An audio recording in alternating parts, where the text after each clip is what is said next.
ਕਦੇ ਭਾਜਪਾ ਦੇ ਲੋਕਾਂ ਨੂੰ ਕਾਲੇ ਅੰਗਰੇਜ਼ ਦੱਸਿਆ ਤੇ ਕਦੇ ਭਾਜਪਾ ਨੂੰ ਦੇਸ਼ ਦੇ ਲੋਕਾਂ ਨੂੰ ਤੋੜਨ ਵਾਲੀ ਪਾਰਟੀ। ਕਦੇ ਭਾਜਪਾ ਇਹਨਾਂ ਨੂੰ ਜ਼ਹਿਰ ਜਾਪਦੀ ਸੀ ਤੇ ਹੁਣ ਸ਼ਹਿਦ ਲੱਗਦੀ ਹੈ। ਜੀ ਹਾਂ, ਅਸੀਂ ਗੱਲ ਰਾਜਕੁਮਾਰ ਵੇਰਕਾ ਦੀ ਕਰ ਰਹੇ ਹਾਂ।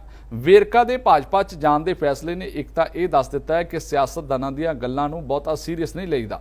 ਦੂਜੇ ਪਾਸੇ ਭਾਜਪਾ ਨੇ ਇਹ ਸਾਬਤ ਕਰ ਦਿੱਤਾ ਹੈ ਕਿ ਕੋਈ ਕੁਝ ਮਰਜ਼ੀ ਆਖੀ ਜਾਏ, ਸਾਡੇ ਬਾਰੇ ਅਸੀਂ ਗੱਲ ਦਿਲ ਤੇ नहीं ਲਾਉਂਦੇ। ਉਹ ਕਿਵੇਂ, ਤਾਂ ਤੁਸੀਂ ਆਪ ਸੁਣ ਲਵੋ ਤੇ ਦੇਖ ਲਵੋ, ਸਮਝ ਆ ਜਾਏਗਾ कि असल ਦੇ ਵਿੱਚ मासरा है की है। और मैं समझता हूं कि बीजेपी सोची समझी साजिश के तहत पहले नादिरशाही लुटेरे बन के इन्होंने देश को लूटा है, सरकारी कंपनियों को लूटा है, सरकारी खजाने को खाया है और उसके बाद आज देश की अर्थव्यवस्था की जो पटरी से गाड़ी उतरी थी उसके अलावा आज देश में आगजनी, फसाद और ये काम करवा रहे हैं। अभी सारे ही ये महसूस करते हैं कि देश का सही नेतृत्व कौन कर सकता है, देश ਨੂੰ ਇਕੱਠਿਆਂ कौन रख सकता है, देश ਨੂੰ तरक्की ਦੀ ਲੀਹਾਂ ਤੇ कौन लेके जा सकता है। ਤੇ ਉਹਦੇ ਵਾਸਤੇ ਇੱਕ ਹੀ ਨਾਂ ਸਾਹਮਣੇ ਆਉਂਦਾ ਹੈ, ਉਹ ਨਰਿੰਦਰ ਭਾਈ ਮੋਦੀ ਦਾ ਹੈ। ਇਹ ਬੀਜੇਪੀ ਵਾਲਿਆਂ ਨੂੰ ਉਦੋਂ ਕੋਟੀ ਬੱਚੇ ਕਿਹਾ ਜਾਂਦਾ ਸੀ, ਇਹ ਅੰਗਰੇਜ਼ਾਂ ਦੇ ਸਾਥ ਦੇਣ ਵਾਲੇ ਸੀਗੇ। ਅਸੀਂ ਉਹ ਅੰਗਰੇਜ਼ਾਂ ਕੋਲ ਨਹੀਂ ਡਰੇ ਤੇ ਮੋਦੀ ਦੇ ਕਾਲੇ ਅੰਗਰੇਜ਼ਾਂ ਕੋਲ ਡਰਨ ਵਾਲੇ ਨਹੀਂ ਅਸੀਂ। ਵਾਹ ਸਿਆਸਤਦਾਨੋ ਵਾਹ, ਤੁਹਾਡੇ ਕੀ ਕਹਿਣੇ। ਅਕਸਰ ਆਖਦੇ ਨੇ ਕਿ ਇੰਨੀ ਛੇਤੀ ਤਾਂ ਗਿਰਗਟ ਵੀ ਰੰਗ ਨਹੀਂ ਬਦਲਦਾ ਜਿੰਨੀ ਛੇਤੀ ਕੋਈ ਸਿਆਸਤਦਾਨ ਪਾਰਟੀ ਬਦਲ ਜਾਂਦਾ ਹੈ। ਪਿਛਲੇ ਕੁਝ ਸਾਲਾਂ ਤੋਂ ਅਜਿਹਾ ਆਮ ਹੋਣ ਲੱਗ ਪਿਆ। ਸਾਈਆਂ ਕਿਸੇ ਹੋਰ ਦੇ ਨਾਲ ਤੇ ਵਧਾਈਆਂ ਕਿਸੇ ਹੋਰ ਦੇ ਨਾਲ। ਸਿਆਸਤਦਾਨ ਜਿਸ ਤਰ੍ਹਾਂ ਕਰਨ ਲੱਗ ਪਏ ਨੇ, ਇੱਥੇ ਗੁਰਦਾਸ ਮਾਨ ਦਾ ਇੱਕ ਗੀਤ ਵੀ ਢੁਕਵਾਂ ਜਾਪਣ ਲੱਗਿਆ, ਆਵੇਂ ਸਾਡੇ ਨਾਲ ਤੇ ਜਾਵੇਂ ਕਿਸੇ ਹੋਰ ਨਾਲ, ਬੱਲੇ ਉਹ ਚਲਾਕ ਸੱਜਣਾ। ਆਹ ਬਿਆਨ ਜਿਹੜੇ ਤੁਸੀਂ ਸੁਣੇ ਨੇ, ਇਹ ਨੇ ਸੀਨੀਅਰ ਕਾਂਗਰਸੀ ਆਗੂ ਡਾਕਟਰ ਰਾਜਕੁਮਾਰ ਵੇਰਕਾ ਦੇ। ਉਹ ਨਹੀਂ ਮੁਆਫ ਕਰਨਾ, ਭਾਜਪਾ ਆਗੂ ਰਾਜਕੁਮਾਰ ਵੇਰਕਾ ਦੇ। ਲੰਬਾ ਸਮਾਂ ਕਾਂਗਰਸ ਦੇ ਵਿੱਚ ਰਹੇ ਨੇ, ਇਸ ਕਰਕੇ ਮੂੰਹ ਚੋਂ ਕਾਂਗਰਸੀ ਹੀ ਨਿਕਲਦਾ ਹੈ। ਇਹਨਾਂ ਨੂੰ ਕੱਲ ਤੱਕ ਜੋ ਭਾਜਪਾ ਜ਼ਹਿਰ ਵਰਗੀ ਜਾਪਦੀ ਸੀ, ਅੱਜ ਸ਼ਹਿਦ ਵਰਗੀ ਮਿੱਠੀ ਲੱਗਣ ਲੱਗ ਗਈ ਹੈ। ਜਿਸ ਪ੍ਰਧਾਨ ਮੰਤਰੀ ਮੋਦੀ ਅਤੇ ਭਾਜਪਾ ਨੂੰ ਇਹ ਲੋਕਾਂ ਨੂੰ ਵੰਡਣ ਵਾਲੀ ਸੋਚ ਦਾ ਮਾਲਕ ਦੱਸਦੇ ਸਨ, ਉਹਨਾਂ ਦੇ ਹੱਥ ਦੇ ਵਿੱਚ ਇਹਨਾਂ ਨੂੰ ਦੇਸ਼ ਦਾ ਭਵਿੱਖ ਹੁਣ ਸੁਰੱਖਿਅਤ ਜਾਪਣ ਲੱਗ ਪਿਆ। ਠੀਕ ਹੈ, ਭਾਜਪਾ ਚੰਗੀ ਹੋ ਸਕਦੀ ਹੈ, ਪਰ ਵੇਰਕਾ ਸਾਹਿਬ ਉਹਨਾਂ ਲੋਕਾਂ ਨੂੰ ਤਾਂ ਜਵਾਬ ਦੇ ਕੇ ਜਾਓ ਜਿਨ੍ਹਾਂ ਨੂੰ ਤੁਸੀਂ ਹੁਣ ਤੱਕ ਭਾਜਪਾ ਤੋਂ ਦੂਰੀ ਬਣਾ ਕੇ ਰੱਖਣ, ਭਾਜਪਾ ਨੂੰ ਸਬਕ ਸਿਖਾਉਣ ਦੀਆਂ ਗੱਲਾਂ ਆਖਦੇ ਰਹੇ ਹੋ।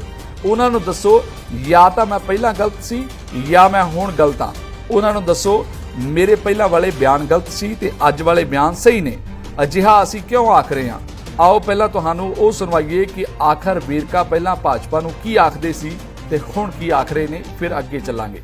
हम ये चाहते हैं कि भैया सबको बराबर का अधिकार हो, सब लोगों को बराबर की निगाह से देखा जाए। ये क्या कारण है कि आप धर्मों के बीच में नफरत फैला रहे हैं, धर्मों के बीच में लड़ाइयाँ फसाद करवा रहे हैं, जो आगजनी करवा रहे हैं। ये क्यों करवा रहे हो आगजनी भाई? ये देश के नागरिक हैं, देश के लोग हैं। देश के अंदर ये क्या कानून है? आप भी बाहर से आए हो, मैं भी बाहर से आया हूँ। अरे वो कहेंगे कि भाई ये जो धर्मचंद है इसको तो रहने का अधिकार है, जो अब्दुल हकीम है उसको रहने का अधिकार नहीं है। क्यों? ये देश सबका देश है, ये सब लोगों का साझा देश है। और मैं समझता हूँ कि बीजेपी सोची समझी साजिश के तहत पहले नादिरशाही लुटेरे बन के इन्होंने देश को लूटा है, सरकारी कंपनियों को लूटा है, सरकारी खजाने को खाया है और उसके बाद आज देश की अर्थव्यवस्था की जो पटरी से गाड़ी उतरी थी उसके अलावा आज देश में आगजनी, फसाद और ये काम करवा रहे हैं। और मैं समझता हूँ कि ये पाकिस्तान और बाहर की साजिश के तहत ये लोग ड्रामा कर रहे हैं। मुझे लगता है कि ये बाहर के देश की एजेंट बन करके ये देश को आग के हवाले कर रहे हैं। देश के युवा क्यों उदास हैं, देश के लोग क्यों परेशान हैं, देश के लोगों के बीच में नफरत क्यों पैदा करना चाह रहे हैं? यही कारण है कि आज देश के अंदर जो माहौल है वो डर का माहौल पैदा हुआ है। और मैं समझता हूँ कि अमित शाह को इस पे सोचना चाहिए, मोदी जी को सोचना चाहिए, और इसमें जो ये कर रहे हैं ये देश कभी बर्दाश्त नहीं करेगा।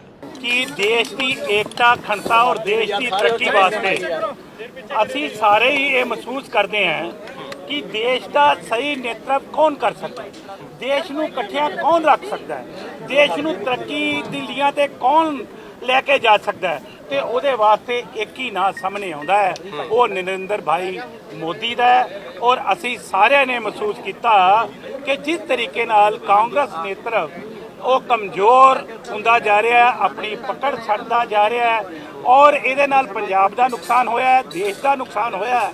ਇਸ ਤੋਂ ਪਹਿਲੇ ਕਿ ਇਹ ਦੇਸ਼ ਦੀ ਤਾਕਤ ਦੇ ਵਿੱਚ ਲੋਕ ਵੰਡੇ ਜਾਣ, ਅਸੀਂ ਚਾਹੁੰਦੇ ਹਾਂ ਕਿ ਪੂਰੇ ਦੇਸ਼ ਦੇ ਲੋਕ ਇੱਕ ਤਾਕਤ ਦੇ ਪਿੱਛੇ ਖੜੇ ਹੋਣ। ਉਹ ਨਰਿੰਦਰ ਭਾਈ ਮੋਦੀ ਦੀ ਤਾਕਤ ਹੋਵੇ ਔਰ ਅਸੀਂ ਸਾਰੇ ਉਹਦੇ ਨਾਲ ਖੜੇ।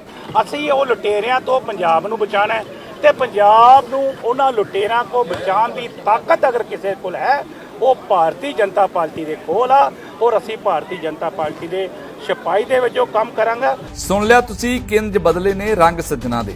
ਹਾਲੇ ਤਾਂ ਬਹੁਤ ਕੁਝ ਹੈ ਇਸ ਤਰ੍ਹਾਂ ਦਾ ਜੋ ਸੁਣਾਇਆ ਜਾ ਸਕਦਾ ਹੈ, ਪਰ ਇੰਨਾ ਕਾਫੀ ਹੈ। ਇੱਕ ਗੱਲ ਸਮਝ ਨਹੀਂ ਆਈ ਕਿ ਭਾਜਪਾ ਪ੍ਰਤੀ ਰਾਜਕੁਮਾਰ ਵੇਰਕਾ ਦਾ ਨਜ਼ਰੀਆ ਆਖਰ ਬਦਲ ਕਿਵੇਂ ਗਿਆ। ਕੀ ਕੁਦਰਤ ਦਾ ਕ੍ਰਿਸ਼ਮਾ ਕਹੀਏ ਜਾਂ ਉਹ ਗੱਲ ਜੋ ਹੁਣ ਕਾਂਗਰਸੀ ਆਖ ਰਹੇ ਨੇ। ਅਸੀਂ ਇਹ ਨਹੀਂ ਆਖ ਰਹੇ ਕਿ ਕਾਂਗਰਸ ਬਹੁਤ ਚੰਗੀ ਸੀ ਫਿਰ ਕਿਉਂ ਛੱਡ ਦਿੱਤੀ, ਪਰ ਇਹ ਆਖ ਰਹੇ ਹਾਂ ਕਿ ਕਾਂਗਰਸੀ ਆਖਦੇ ਨੇ ਕਿ ਭਾਜਪਾ ਦਾ ਪੱਲਾ ਫੜਨ ਵਾਲੇ ਉਹ ਲੋਕ ਨੇ ਜਿਨ੍ਹਾਂ ਦੀ ਭਾਜਪਾ ਨੇ ਸਿੱਧੇ ਜਾਂ ਅਸਿੱਧੇ ਤਰੀਕੇ ਦੇ ਨਾਲ ਬਾਹ ਮਰੋੜੀ ਹੈ। ਇਸ ਗੱਲ ਦੇ ਵਿੱਚ ਸੱਚਾਈ ਕਿੰਨੀ ਹੈ ਇਹ ਤਾਂ ਜਾਂ ਕਾਂਗਰਸੀ ਦੱਸ ਸਕਦੇ ਨੇ ਜਾਂ ਫਿਰ ਭਾਜਪਾ ਵਾਲੇ ਜਾਂ ਫਿਰ ਭਾਜਪਾ ਦੇ ਵਿੱਚ ਸ਼ਾਮਲ ਹੋਣ ਵਾਲੇ। ਰਾਜਕੁਮਾਰ ਵੇਰਕਾ ਨੇ ਤਾਂ ਇਹ ਵੀ ਆਖਿਆ ਸੀ ਕਿ ਉਹ ਭਾਜਪਾ ਤੋਂ ਡਰਨ ਵਾਲੇ ਕਾਂਗਰਸੀ ਨਹੀਂ, ਇੱਥੋਂ ਤੱਕ ਕਿ ਉਹਨਾਂ ਨੇ ਤਾਂ ਭਾਜਪਾ ਨੂੰ ਕਾਲੇ ਅੰਗਰੇਜ਼ ਤੱਕ ਵੀ ਆਖ ਦਿੱਤਾ ਸੀ। ਚਲੋ ਤੁਹਾਨੂੰ ਸੁਣਵਾਈ ਦਿੰਦੇ ਹਾਂ ਕਿੰਜ ਖਚੀਚੀਆਂ ਲੈ ਲੈ ਕੇ ਵੇਰਕਾ ਦੇ ਵੱਲੋਂ ਭਾਜਪਾ ਨੂੰ ਘੇਰਿਆ ਜਾਂਦਾ ਰਿਹਾ। ਨਰਿੰਦਰ ਮੋਦੀ ਦੇਸ਼ 'ਚ ਡਿਕਟੇਟਰ ਬਣਨਾ ਚਾਹੁੰਦਾ ਹੈ, ਗੱਲ ਸੱਚ।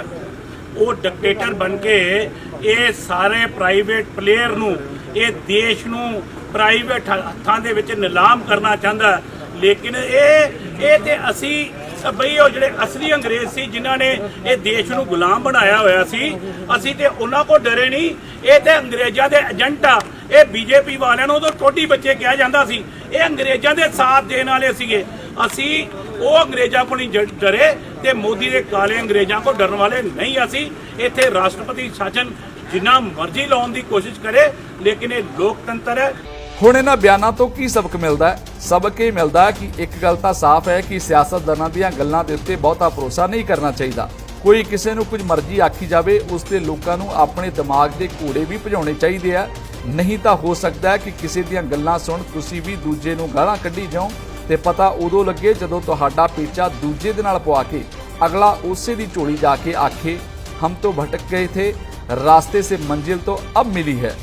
ਨਾਲ ਹੀ ਇਹਨਾਂ ਬਿਆਨਾਂ ਦੇ ਨਾਲ ਸਿਆਸਤਦਾਨਾਂ ਨੂੰ ਹੌਸਲਾ ਵੀ ਮਿਲਦਾ ਹੈ ਕਿ ਕਿਸੇ ਨੂੰ ਜੋ ਮਰਜ਼ੀ ਆਖੋ, ਪਰ ਜਦੋਂ ਪਾਣੀ ਸਿਰੋਂ ਲੰਘਣ ਲੱਗ ਜਾਵੇ ਤਾਂ ਛੇਤੀ ਛੇਤੀ ਇਹ ਆਖ ਕੇ कि हम तो गुमराह थे लोगों के बयानों से, हमें तो आज पता चला कि कौन गैर और कौन अपना था। उस पार्टी ਦੇ ਵਿੱਚ ਜਾ ਬੈਠੋ ਜਿਸ ਨੂੰ ਤੁਸੀਂ ਕਈ ਸਾਲਾਂ ਤੋਂ ਨਿੰਦਦੇ ਆ ਰਹੇ ਹੋ।